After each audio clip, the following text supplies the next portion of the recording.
It was a dark and stormy night in the small town of Ravenswood. The wind howled and the rain pounded against the windows of the old Victorian mansion on the outskirts of town. The mansion had been abandoned for years, and many believed it was haunted. But on this particular night, a group of teenagers decided to explore the mansion and see if the rumors were true.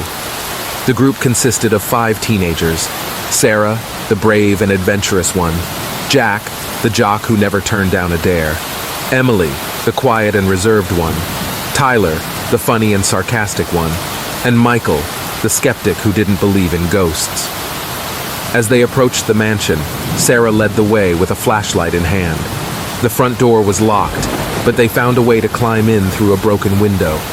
As they explored the mansion, they discovered that it was filled with strange and creepy artifacts. In one room, they found an old Ouija board. Jack dared Sarah to use it, and she reluctantly agreed. As they placed their hands on the planchette, the board suddenly came to life.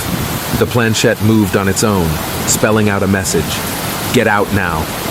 The group laughed it off, thinking it was one of them moving the planchette. But as they continued to explore the mansion, strange things began to happen. Doors slammed shut on their own, objects moved by themselves, and they heard eerie whispers in the halls.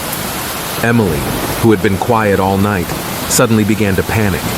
She claimed that she could feel a presence in the mansion, something that was watching and following them. The group tried to calm her down, but their own fear was beginning to grow.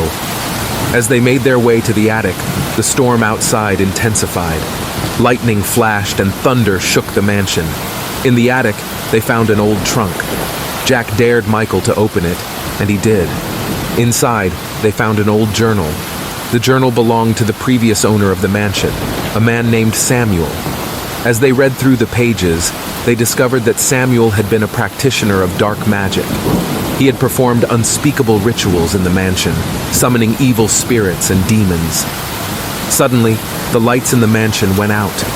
The group was plunged into darkness, with only the flashes of lightning to guide them.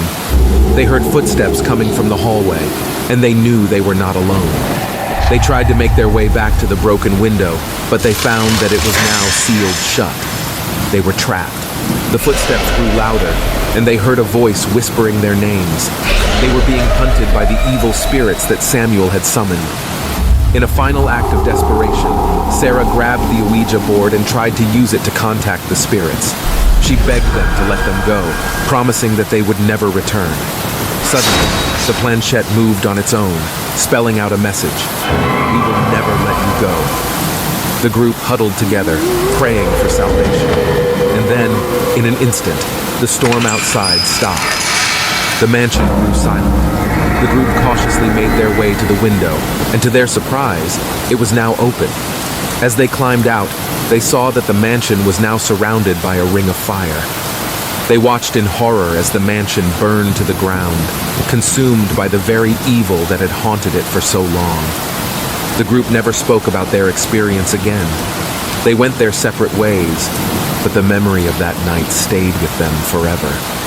They knew that they had come face to face with something truly evil, and they would never forget the horrors that they had witnessed in the old Victorian mansion on the outskirts of Ravenswood.